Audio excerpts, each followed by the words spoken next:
Hi Arjun, இப்பதான் வரீங்களா? ஆமாம் மதி, இப்பதான் வரேன். நீ என்ன பண்ணிட்டு இருக்க?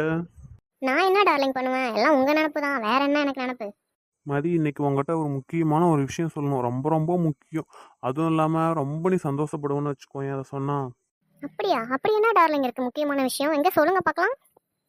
அது என்ன விஷயம் தெரியுமா? அந்த சிவா இருக்கான்ல, சிவா, அவனுக்கு வர ப்ராஜெக்டை நம்ம கம்பெனிக்கு வந்து நான் வாங்கிட்டேன்.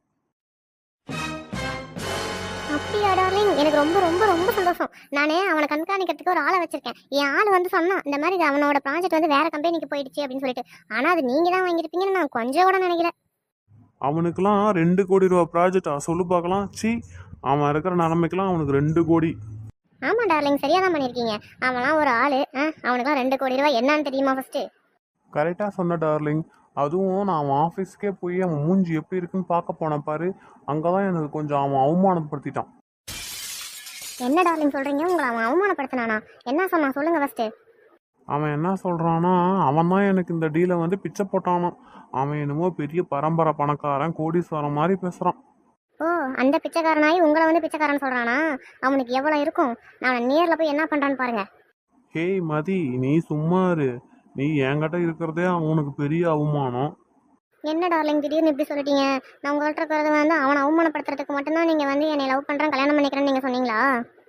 ஹேய் சீச்சி, என் செல்லமே, நான் உன்னை அப்படி சொல்லுவேனா? அப்படி நான் சொல்ல கிடையாது.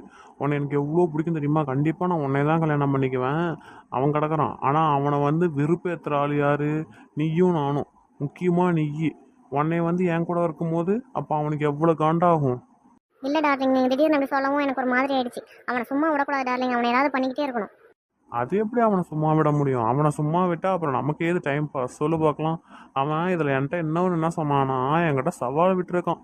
நம்ம 2 கோடி ரூபா டீல் வந்து நம்ம கிடச்சிருச்சான். அவன் வந்து 2.5 கோடி இல்லை 3 கோடி டீல் இல்லை அதுக்கு மேலே கூட எடுப்பானான். அட போங்க டார்லிங் நீங்க. உங்க பணத்தாலலாம் அவன் பக்கத்துல கூட வர முடியுமா? நான் ஒரு பணக்காரி, நீங்க ஒரு பணக்காரரு. அவன் சும்மா இப்ப என்ன சொல்றது, இடி இடி இடிச்சா திடீர்னு முனையெல்லாம் காணாம் அந்த மாதிரி புது பணக்காரன். அதனால அவனுக்கு அப்படிதான் இருக்கும்.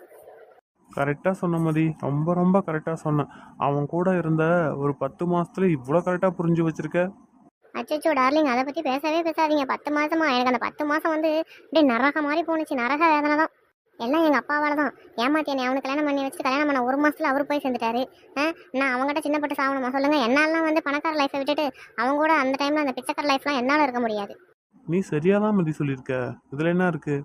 பணம் பணத்தோட தான் சேரும். அந்த மாதிரி உனக்கு பிடிச்ச லைஃப்பை கேட்டு உங்கள் அப்பா கல்யாணம் பண்ணி வச்சிருக்கணும். அவரோட இஷ்டத்துக்கு அவர் பண்ணி வச்சுட்டாரு.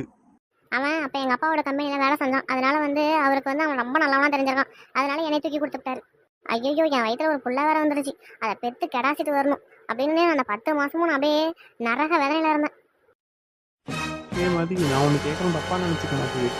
உனக்கு பொண்ணு தானே பிறந்துச்சு, அதை பார்க்கணுன்னு உனக்கு ஆசை இல்லை? அது எப்படி இருக்குன்னு கூட எனக்கு தெரியாது. பொண்ணா பையனாங்கிறத கூட நான் அந்த அளவுக்கு கவனிக்கல. நான் தூக்கி போட்டு உடனே கிளம்பிட்டேன். அது என்ன எப்படி இருந்தா என்ன, இல்லாம போனா எனக்கு என்ன? சரியா சொன்னப்போ.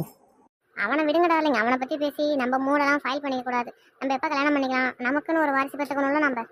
பண்ணிக்கலாம் மதி, சீக்கிரமாக பண்ணிக்கலாம். ஒரு 3 மாதம் இல்லை 6 மாதத்துல கல்யாணம் ஆயிரும். என்ன டார்லிங் சொல்றீங்க? உண்மையாவா? ஆமாம் மதி, உண்மையாக தான். ஹே டார்லிங், என்ன இவ்வளோ க்ளோஸாக வந்துட்ட? உனக்கு வேற வேலையே இல்லைப்போ. என்ன டார்லிங், நம்ம தான் கல்யாணம் பண்ணிக்க போறோமே, நம்ம தான் புருஷ மட்டை ஆக போறோம்ல, அப்புறம் என்ன? சரி சரிதான், நல்லா இருக்கு, இதுவும் நல்லா இருக்கு. அக்கா, ஏய் அக்கா, வெளியே வா. என்னடா வீரா, அணுவை போய் விட்டுட்டு வந்துட்டியா? வா சாப்பிடு, முதல்ல போய் ஃப்ரெஷ் ஆகிட்டு வரேன். நல்லா போயிட்டு வரியா? அணுவை விட்டுட்டு தான் வந்துட்டேன். எனக்கு உன் சாப்பாடு வேணாம், ஒன்றும் வேணாம். நான் ஊருக்கு கிளம்புறேன். ஏன்டா, என்னாச்சு? என்ன கோவமா பேசுற? என்ன கோவமா பேசுறியா? என்ன பொண்ணை வளர்த்து வச்சிருக்க நீ? என்ன சொன்ன என்கிட்ட?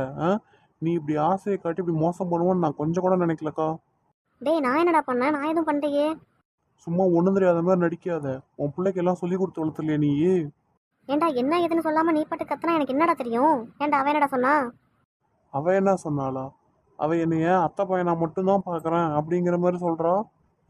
என்னை கல்யாணம் பண்ணிக்க விருப்பம் இல்லையாமே, என் கூட வந்து கடைசி வரலாம் ஃப்ரெண்டாக தான் இருப்பாளாம். டேய், அவ சின்ன பிள்ளடா. அவ ஏதோ உனக்குள்ள சொல்லியிருப்பா. அவ ஒர்க்குடா, நான் பேசி அதெல்லாம் சரி பண்ணி வைக்கிறேன்டா. ஏன்டா இதுக்கேண்டா இவ்வளோ டென்ஷன் ஆகுற? இங்கே பாரு, அதெல்லாம் எனக்கு தெரியாது. நீ தான் என் மனசில் இப்படி ஆசையை வளர்த்திட்ட, புரியுதா? அதனால அவள் தான் எனக்கு பொண்டாட்டி, நான் தான் அவளுக்கு புருஷன். இதுதான் நடக்கணும். இதை தவிர வேற ஏதாவது நடந்துச்சு உன்னை கொன்னே போட்டுருவோம், அவளையும் கொன்னுடுவோம், ஞாபகம் இருக்கட்டும். ஏய் ஏன்டா தம்பி இப்படிலாம் பேசுற? அதெல்லாம் ஒன்றும் ஆகாதடா, நான் பார்த்துக்கிறேன்டா. என்ன ஒன்றாவது பார்த்துக்கிறேன். படிக்கிற வரலன்னு சொன்னேன், வேலைக்கு போகிற வரலன்னு சொன்னேன். இப்போ வேலைக்கு போயிட்டு இந்த வார்த்தை சொல்கிறா. நாளைக்கு வேற இடத்துக்கு கல்யாணம் பண்ணிக்கு வந்தாலும் என்கிட்ட சொல்லுவா. நான் அவகிட்ட கோவப்படாமல் சரின்னு சொல்லிட்டு நான் இங்கே வந்துட்டேன். இங்கே வந்து உங்ககிட்ட கேட்டால் நீ இப்படி சொல்லிட்டு இருக்க. அப்போ என்ன அவளுக்கும் எனக்கும் கட்டாய கல்யாணம் பண்ணி வைப்பியா நீ? சின்ன வயசுலேருந்து தேவையில்லாமல் அவள் மனசுலையும் என் மனசுலையும் அவளுக்கு ஆசை இல்லை. எனக்கு ஆசையை வளர்த்து விட்டுட்டு நான் இல்லை என்னோட வழியில் பார்த்து நான் போயிருப்பேனா, எனக்கு ஏதாவது ஒரு பிடிச்ச பொண்ணாக பார்த்து நான் லவ் பண்ணியோ கல்யாணம் பண்ணியிருப்பேனா, இல்லை வீட்டில் ஏதாவது பார்க்க சொல்லி பண்ணியிருப்பேனா? உன் பேச்சை கேட்டுட்டு நான் அவளை நினச்சி இன்னைக்கு என் வாழ்க்கை இப்படி போகுது. இன்னைக்கு அவள் இல்லைன்னா நான் எப்படி என்னோட வாழ்க்கையை முடிக்கிறது? ஏய் வாய மூடுறா, ஏன்டா நீ இவ்வளோ பேசுற? நான் தான் பண்ணி வைக்கிறேன்னு சொல்கிறேன்ல. இந்த பண்ணி வைக்கிறேங்கிற கதெல்லாம் என்கிட்ட இருக்கக்கூடாது. அவளுக்காக என்னை பிடிச்சி அவள் ஏற்றுக்கும், ஞாபகம் இருக்கட்டும். சரிடா, அவள் வரட்டும்டா, நான் பேசுகிறேன்டா. ஏன்டா இவ்வளோ கோவப்படுற? அதெல்லாம் எனக்கு தெரியாது.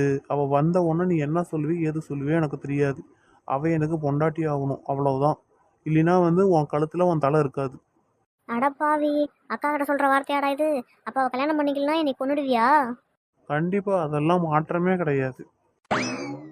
ஐயோ, அப்படியே நீ மூஞ்ச வந்து சோகமாக வச்சுக்கிட்டா அப்படியே நான் ரொம்ப நம்பிடுவேனா? நீலிக்கு நீர் வடிக்கிற மாதிரி மூஞ்சி இப்படி வச்சுட்டு இருக்காத. ஒழுங்காக உன் புள்ள வந்தவொடனே எனக்கு கட்டி கொடுக்குற வேலையை பாரு. தேவையில்லாமல் ஏதாவது பண்ண பார்த்தின்னு வச்சுக்க, அவ்வளோதான். டேய் ஏன்டா தம்பி இப்படி புரிஞ்சுக்காம பேசுற? நான் மற்றவங்களுக்கு கல்யாணம் பண்ணி கொடுக்க வாடா நினைப்பேன். சொந்த தம்பி உனக்கு என்னடா குறைச்சல? வீடு இல்லையா, காடு இல்லையா, படிச்சு நல்ல வேலையில இல்லையா? அவள் வரட்டும் இன்னைக்கு. இங்கே பாரு, அவள் ஒன்றும் இன்னொருத்தனை லவ் பண்ணுறலாம் சொல்ல கிடையாது. என்னை பிடிக்குமா, ஆனால் வந்து மாமாங்கிறதுல மட்டும்தான் பிடிக்குமா. கல்யாணம் பண்ணிக்கிறதுக்கு இன்னும் அந்த அளவுக்கு அவளுக்கு தோணலன்னு தான் அவள் சொல்லியிருக்கா. நீ எதையாவது பேசி சொல்லி அவளை வந்து அந்த மாதிரி தோண வைக்கிற. ஏன்டா நான் எப்பறம் வர வைக்க முடியும்? நான் சொல்கிறேன் சரியா, சொல்லி உன்னை தான் கல்யாணம் பண்ணி வைப்பேன். என் தம்பிடா நீ, உனக்கு நான் பொண்ணு கொடுக்காம வேறு யாருக்கு தருவேன் சொல்லு? நீ என்ன பண்ணுவியோ ஏது பண்ணியோ, உன் புருஷங்கிட்ட உன் பொண்ணுக்கிட்ட உன் பையன்கிட்ட எல்லாத்துட்டையும் பேசி சமாதானமாக்கி வச்சு சரியாக வச்சுருக்கணும், சரியா? நான் இப்போ போயிட்டு இன்னும் 1 மாதம் கூட கழிச்சியோ இல்லை 10 நாள் கழிச்சியோ கூட திருப்பி நான் வருவேன். அப்போ எல்லாமே சரியாக இருக்கணும். சரிடா, முதல்ல போய் குளிச்சுட்டு வாடா, சாப்பிட்லாம். எனக்கு உன் சாப்பாடு வேணாம், ஒன்றும் வேணாம். ஹாய் மாமா, போய் விட்டுட்டு வந்துட்டியா? நம்ம போகலாமா? எங்கடா போகலாமான்னு கேட்குற? ஐயோ, என்ன அதுக்குள்ளேயே மறந்துட்டியா? உனக்கு என்ன மெமரி பவர் கம்மியா? என் ஆளை பார்க்க போகணும்னு சொன்னால, நீ தானே வரேன்னு நான் வந்து சேர்த்து வைக்கிறேன் அப்படின்னு. இப்போ வந்து எங்கே போகணும்னு கேட்குற? ஓ ஆமாம் இல்லை, சரி வா போகலாம். மாமா ஒரு நிமிஷம், அம்மா கிட்ட தான் சண்டை போட்டுட்டு இருந்தியா நீ? நான்லாம் ஒன்றும் சண்டை போடலையே. நான் ஏன் உங்கள் அம்மாட்ட சண்டை போட போகிறேன்? இல்லை, ஏதோ 2 பேரும் வெளியே கத்திக்கிட்ட மாதிரி கேட்டுச்சு. அதனால தான் மெயினாக நான் வெளியே வந்தேன். வெளியே வந்தால் நீங்கள் 2 பேரும் தான் பேசிகிட்டு இருந்தீங்க. எனக்கு தூரத்துல இருந்து பார்க்கும்போது ஒன்றும் கேட்கல. அதனால தான் உங்ககிட்ட கேட்டேன். ஏதோ சண்டை கண்டை போட்டுக்கலையா அம்மாவும் நீயும்? நாங்கள் அக்கா தம்பி 1000 பேசிக்குவோம், உனக்கு என்ன? வா முதல்ல. ஆமாம், இவன் அவளாம் நம்ம போய் சேர்த்து வைக்கணும்.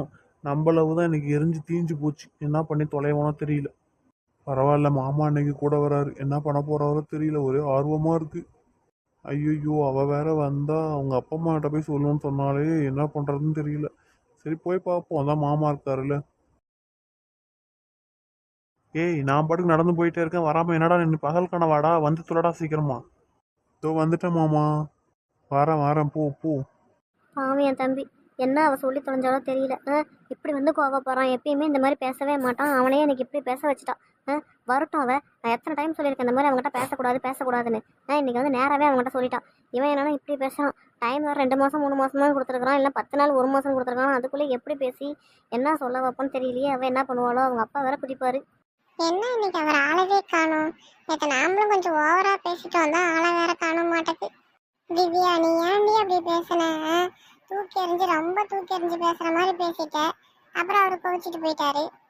ஆஹா, திவ்யாவுக்கு நம்ம மேல லவ் இருக்காட்டுக்கு. என்ன பண்றது, யார் என்னன்னு தெரியாது. இருந்தாலும் அவர் எனக்கு ரொம்ப பிடிச்சிருக்கு. அதெல்லாமே இப்ப சொல்லிட்டாரு. ஒரு தங்கச்சி, அம்மா, அப்பா, அவர் வந்து ஐடில ஒர்க் பண்றானு. இதுக்கு மேல வேற என்ன வேணும்? நம்ம வச்சிருக்க அரியெல்லாம் ஃபுல்லா கிளீன் பண்ணிட்டு அதுக்கப்புறமா அவர்கிட்ட போய் லவ் சொல்லலாமா, இல்ல வந்துட்டு லவ் சொல்லலாமா என்னன்னு தெரியலையே. யோசனையா இருக்கு. சரி, 6 மாசமா என் பின்னாடி பார்த்துட்டு இப்ப யாருமே இல்லை. ஒரு மாதிரி ரொம்ப கஷ்டமா இருக்கு. என்ன பண்றது தெரியல. ஒருவேளை இனிமே வரமாட்டாரா என்னன்னு வேற தெரியல. அவரோட வீடு வேற எனக்கு தெரியாது. நான் என்னதான் பண்ணுவேன்? எப்படி அவர்கிட்ட போய் லவ் சொல்றதா இருந்தா கூட சொல்லுவேன். இவ்வளவு மூஞ்சில் அடிச்ச மாதிரி நாமளும் நேற்று பேசிட்டோம். அதனால மனசு வரவே இல்லையாடுது. நம்மள நேற்று எப்படி திட்டினா, மனசுல எவ்வளோ ஆசையை வச்சுட்டு எப்படி திட்டினா பாரு. கேட்டால் வந்து எனக்கு அது முக்கியம் இது முக்கியம்னு சொல்லிட்டு, சரி பொண்ணுங்களும் தானே, அப்புறம் என்ன பண்ணுறது, முக்கியம் இல்லைன்னா அவ்வளோதானே. எல்லாமே பார்த்து பழகி தான் வந்து லவ் பண்ணணும். நம்ம பாட்டுக்கு நம்ம இஷ்டத்துக்கு பண்ண முடியாதா? நம்ம இப்போ முன்னாடி போகக்கூடாது, அப்படியே சர்ப்ரைஸாக போய் நிற்கணும். ஃபஸ்ட்டு கொஞ்சம் பிடிக்காத மாதிரி நடந்துக்கலாம். அழுகுறாளா இல்லையா, இல்லை வந்து அவள் லவ்வாக சொல்கிறாளா இல்லையான்னு பார்ப்போம். சரி, இதுக்கு மேல அவர் வந்து வரமாட்டாராட்டுக்கு. நம்ம வீட்டுக்கு கிளம்ப வேண்டியதுதான். குமார், நீங்க எங்க இருக்கீங்க? ஏன் என் பின்னாடி வரவே காணோம்? நான் என்ன பண்ண போறேன்னு தெரியலையே. குமார், குமார். நல்லா தேடு தேடு. இது தேடினா நான் உடனே கையில் கிடச்சிருவானா? பின்னாடி வந்தால் உனக்கு ரொம்ப அவ்வளோ இதாக இருக்கா? வராதுன்னு சொல்லி திட்டிட்டு இன்னைக்கு வந்து நீ என்னை தேடுறேன். தேடு தேடு. சே, இந்த ஆம்பளைங்க ஏன் தான் அப்படி இருக்காங்களோ தெரியல.